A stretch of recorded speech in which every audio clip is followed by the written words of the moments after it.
अखिलेश यादव की राजनीति का केंद्र बिंदु हमेशा से जातीय समीकरण रहा है। कभी पीडीए का नारा तो कभी मुस्लिम वोट बैंक की सियासत। लेकिन जितनी बार उन्होंने किसी एक समाज को साधने की कोशिश की, उतनी ही बार वो खुद विवादों में घिरते भी नजर आए। नमस्कार, रूबरू देख रहे हैं आप और मैं हूं आपके साथ शिवानी रतूड़ी। मस्जिद में मीटिंग हो या पीडीए स्कूल में ए से अखिलेश, डी से डिंपल पढ़ाने का मामला, हर दाव कहीं ना कहीं उल्टा पड़ता गया अखिलेश यादव को। अब एक बार फिर वही फॉर्मूला लेकर वो पश्चिमी यूपी में मैदान में उतरने की तैयारी में है। इस बार मुस्लिम और गुज्जर समीकरण के साथ 2027 की तैयारी में जुट गए हैं। लेकिन सवाल वही पुराना है, क्या अखिलेश इस बार भी अपने ही जाल में उलझ जाएंगे? क्या कुछ चल रहा है, आइए जानते हैं विस्तार से। अखिलेश यादव की रणनीति, उत्तर प्रदेश की सियासत फिर करवट लेने को तैयार है। 2027 के विधानसभा चुनाव में अभी वक्त है, लेकिन समाजवादी पार्टी ने अभी से मोर्चा खोल दिया है। अखिलेश यादव जानते हैं कि ये चुनाव आसान नहीं होने वाला, खासकर पश्चिमी यूपी में, जहां सपा की पकड़ हमेशा से कमजोर रही है। 2022 में जब रालोद यानी जयंत चौधरी उनके साथ थे, तब मुस्लिम जाट समीकरण बनाकर उन्होंने बीजेपी को चुनौती दी थी। लेकिन अब सियासी तस्वीर बदल चुकी है। जयंत अब एनडीए में है और बीजेपी के साथ खड़े हैं। ऐसे में सपा को एक नया रास्ता ढूंढना ही था और यही वजह है कि अखिलेश अब मुस्लिमों के साथ साथ गुज्जर वोटों को साधने की कोशिशों में भी जुट गए हैं। उनका मानना है कि अगर ये समीकरण बन गया तो वो पश्चिमी यूपी में न सिर्फ मजबूत हो सकते हैं बल्कि आत्मनिर्भर भी हो सकते हैं। लेकिन सवाल ये है कि क्या ये इतना आसान है? क्या सिर्फ दो समुदायों को जोड़ने से पूरा समीकरण तैयार हो जाएगा? क्या बीजेपी जैसी मजबूत पार्टी के सामने ये फॉर्मूला टिक पाएगा? दूर दूर तक दिखाई तो नहीं दे रहा है।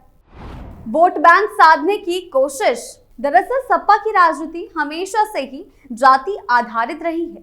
अखिलेश यादव ने जब भी कोई दाव चला है, वो एक जाति विशेष या समुदाय का केंद्र में रखकर ही चला गया है। कभी उन्होंने पीडीए, पिछड़ा, दलित, अल्पसंख्यक का नारा दिया, तो कभी मुस्लिम वोट को पूरी तरह से साधने की कोशिश की, मुस्लिम वोट बैंक को। लेकिन बार बार देखा गया कि इस तरह की रणनीतियां उन पर ही भारी पड़ती हैं। हाल की घटनाओं को देखें तो साफ होता है कि जब वो मस्जिद में बैठक करने गए तो वो बुरी तरह फंस गए। विपक्ष ने उन्हें घेर लिया और सवाल उठाए गए कि कोई नेता धार्मिक स्थल में राजनीतिक मीटिंग कैसे कर सकता है। और विपक्ष ने सिर्फ घेरा नहीं, बल्कि सीधे सीधे मुस्लिम समुदाय ने भी घेरा था उन्हें इस मामले में। फिर उन्होंने पीडीए स्कूल की बात की, लेकिन वहां ए फॉर अखिलेश और डी फॉर डिंपल जैसी चीजें सामने आ गई, जिससे माहौल और भी बिगड़ गया। यानी हर बार वो कोई मुद्दा उठाते हैं, कोई नई चाल चलते हैं, लेकिन अंत में वो खुद ही उस जाल में फंस जाते हैं जो उन्होंने दूसरों के लिए बुना होता है या अपनी रणनीति के तहत चला होता है। क्या उल्टा पड़ेगा अखिलेश का दाव? अब बात करते हैं पश्चिमी यूपी की, तो यहाँ की राजनीति बिल्कुल अलग किस्म की है। यहाँ जातीय समीकरण बेहद पेचीदा है। मुस्लिम सबसे बड़ा वोट बैंक है, लेकिन अकेले मुस्लिम वोटों से कोई भी पार्टी चुनाव तो नहीं जीत सकती है। ब्राह्मण बीजेपी के साथ खड़े होते हैं, दलित बसपा के साथ, और जाट समुदाय अब फिर से बीजेपी के खेमे में जाता दिख रहा है, क्योंकि जयंत चौधरी एनडीए का हिस्सा बन चुके हैं। ऐसे में सपा के पास बचता है मुस्लिम वोट, जो पहले से ही उनके साथ है, लेकिन ये काफी नहीं है। ये इसी वजह से अखिलेश यादव अब गुज्जर समुदाय की तरफ देख रहे हैं। पश्चिमी यूपी में गुज्जरों की अच्छी संख्या है और वो किसी भी सीट पर हार जीत का फैसला करने की ताकत रखते हैं। सपा ने दिल्ली से गुज्जर चौपाल की शुरुआत कर दी है उनको साधने की कोशिशों में, और इस जिम्मेदारी को पार्टी प्रवक्ता राजकुमार भाटी को सौंपा गया है। साफ है कि अखिलेश अब ये संदेश देना चाहते हैं कि सपा सिर्फ मुस्लिमों की पार्टी नहीं है, बल्कि वो गुज्जर जैसे ओबीसी समुदाय को भी साथ लेकर चलना चाहती है। यानी कि एक और नया दांव खेल रहे हैं। लेकिन क्या गुज्जर समुदाय सपा के इस बुलावे को स्वीकार करेगा?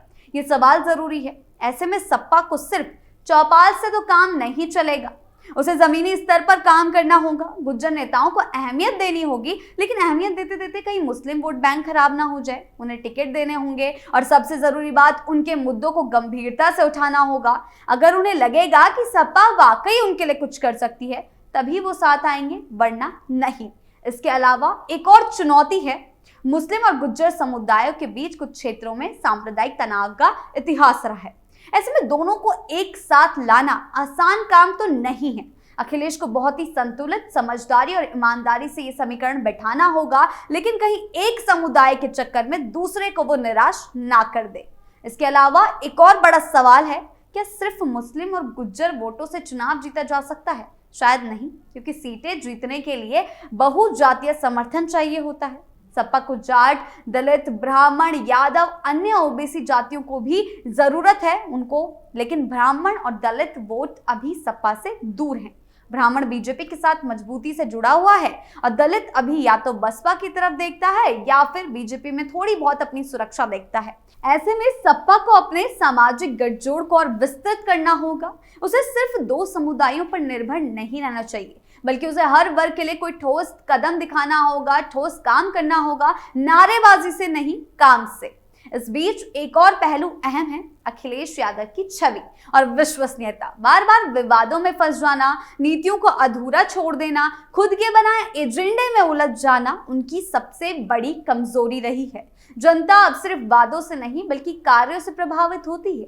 उन्हें अब जरूरत है एक ठोस रोड मैप की, एक ऐसा विजन जो सिर्फ चुनाव तक सीमित ना हो, बल्कि लंबी अवधि में जनता को भरोसा दे सके कि सपा सत्ता में आकर क्या करने वाली है। खासकर युवाओं, किसानों और महिलाओं के लिए उन्हें अलग प्लान तैयार करना होगा, क्योंकि आज का मतदाता जागरूक है। वो जाति और धर्म से ऊपर उठकर अपनी जिंदगी से जुड़े मुद्दों पर वोट करना चाहता है और एजेंडा देखता है कि उनके लिए कौन सा एजेंडा काम करेगा। पश्चिमी यूपी में अखिलेश जो कदम रखने जा रहे हैं, जमीनी स्तर को मजबूत करना जा रहे हैं, कहीं वहां भी वो फंस ना जाएं। सवाल यही है कि क्या अखिलेश यादव अपनी पुरानी गलतियों से सबक लेंगे?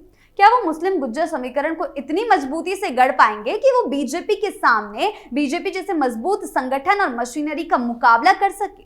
क्या वो पश्चिमी में आत्मनिर्भर हो पाएंगे या फिर एक बार फिर उनका खेल उनके ही खिलाफ हो जाएगा? अगर इतिहास देखा जाए तो अखिलेश को हर बार रणनीति बनाते हुए देखा गया, लेकिन हर बार उन्होंने ऐसा दांव चला जो उल्टा पड़ गया, चाहे वो मुस्लिमों को साधना हो या पीडीए को। कभी ज्यादा भावनात्मक हो गए, कभी जल्दबाजी में फैसले किए, कभी टीम वर्क की कमी दिखी। लेकिन इस बार अगर उन्हें वाकई सत्ता में वापसी करनी है तो उन्हें खुद को बदलना होगा, सोच से भी, भाषा से भी और रणनीति और नेतृत्व से भी। सिर्फ जातियों को जोड़ने से बात नहीं बनेगी, उन्हें लोगों का भरोसा जीतना होगा, जो अभी तो दिखाई नहीं दे रहा है।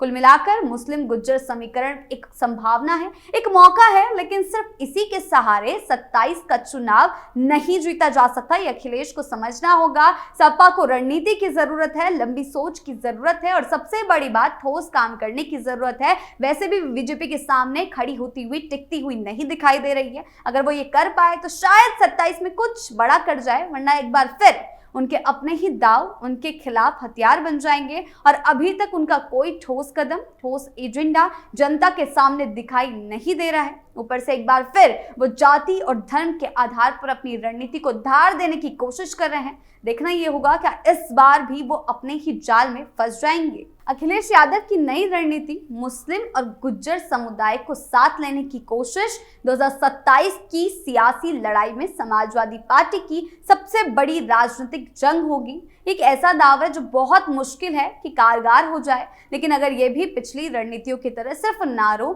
और दिखावों तक सीमित रहा तो इसका उल्टा असर भी अखिलेश को देखना पड़ेगा। बीजेपी के सामने सिर्फ इन दोनों को एकजुट कर वो खड़े नहीं हो सकते हैं, टिक नहीं सकते हैं। पश्चिमी यूपी की जमीन आसान नहीं है, यहाँ हर वोटर जागरूक है, उसकी अपनी जाति, धर्म, गांव, परिवार और भविष्य से जुड़ी उम्मीदें हैं। ऐसे में सपा को सिर्फ समीकरणों से नहीं बल्कि सच्चे वादों, जमीनी हकीकतों और भरोसे से काम करना होगा, जिसकी कमी अभी दिखाई दे रही है। सपा के अंदर ये वक्त सिर्फ सियासी गोटियां बिछाने का नहीं है, बल्कि खुद को बदलने और जनता के सामने ईमानदारी से पेश आने का है। अखिलेश यादव के पास अब भी मौका है अपनी छवि सुधारने का, अपनी पार्टी को फिर से खड़ा करने का और यूपी की सियासत में एक नई धारा देने का, लेकिन वो ऐसा नहीं कर रहे हैं, फिर भी फंसते जा रहे हैं। लेकिन ये मौका भी कहीं वो खो ना दें, ऐसा लग रहा है कहीं फिर जाति और धर्म की राजनीति में वो फंस ना जाए, वरना इतिहास खुद को फिर दोहराएगा। दाव चलेगा लेकिन मात खुद ही होगी।